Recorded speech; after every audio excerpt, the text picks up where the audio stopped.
Será que o inglês é a língua do mundo ou a língua do poder? Nesta análise, a gente vai mergulhar fundo nessa questão e descobrir o que um mapa bem famoso da língua inglesa, na verdade, esconde. É uma pergunta que muita gente se faz. Como a língua de uma pequena ilha conseguiu se transformar nessa força global que domina o nosso mundo hoje? Pois é, existe um modelo bem conhecido que tenta explicar esse mistério. Mas olha, ele não conta a história toda, nem de perto.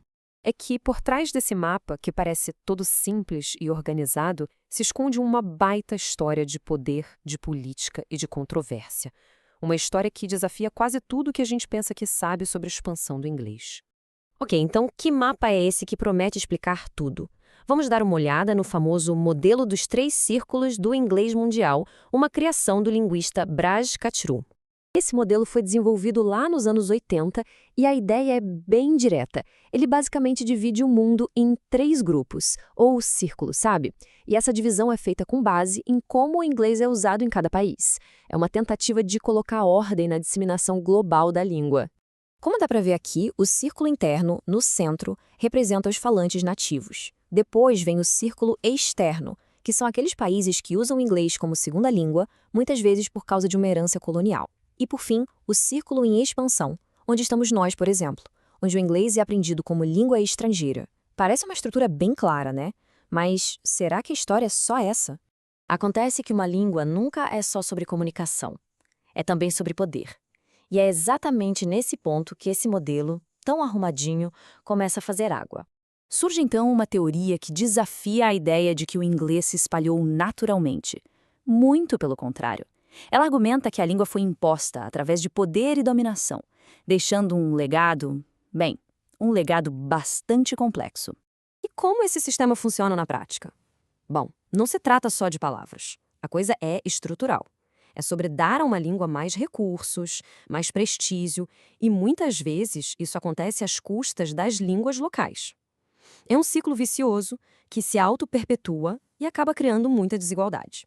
O acadêmico Robert Phillipson, inclusive, usou uma metáfora muito poderosa para descrever isso. Ele chamou o inglês de cuco linguístico. É genial, se pararmos para pensar.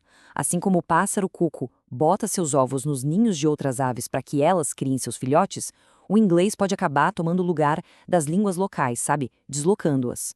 Agora, vamos fazer o seguinte. Vamos voltar ao coração do modelo de Castro, o tal do círculo interno. O que será que acontece quando a gente aplica essa visão mais crítica a ele? A gente descobre uma história oculta que muda completamente a nossa perspectiva. Pois é, a ideia de que existe uma pátria pura que fala apenas inglês é basicamente um mito. Essas terras sempre foram um caldeirão de línguas, um lugar onde o inglês foi, muitas vezes, imposto à força. Nas Ilhas Britânicas, por exemplo, línguas milenares como o galês e o gaélico foram reprimidas de forma brutal. Crianças eram literalmente punidas por falarem sua língua materna, como nesse exemplo do Welsh Not. É uma história triste, de perda, mas também de muita resistência. E essa história de repressão não é de forma alguma um caso isolado. Se a gente olhar para a Austrália, como mostra essa citação da linguista Jeannie Bell, encontramos um padrão muito parecido. Línguas e culturas indígenas foram sistematicamente desmanteladas para dar lugar ao domínio do inglês.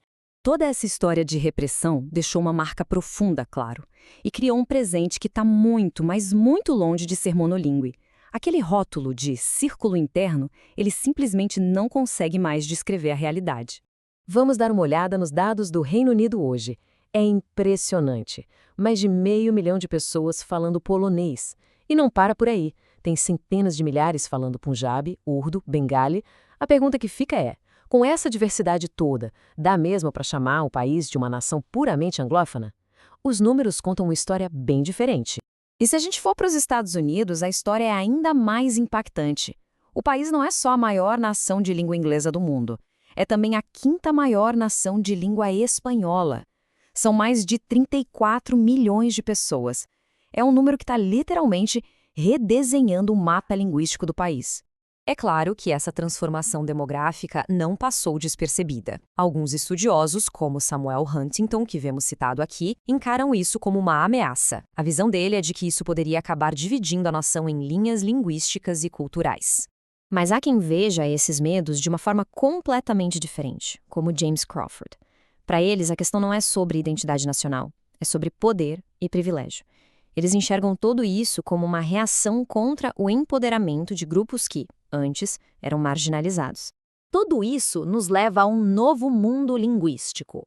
Um lugar onde os mapas antigos já não servem para mais nada.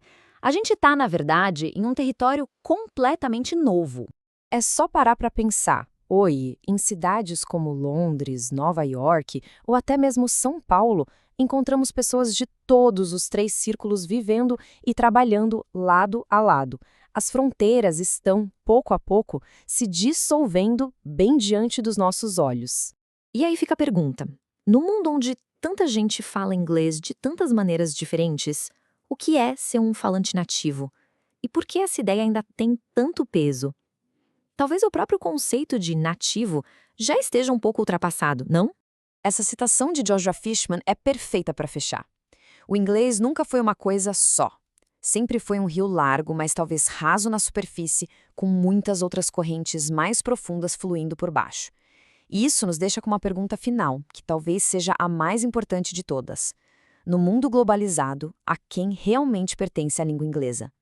A resposta, quem sabe, seja a todos nós.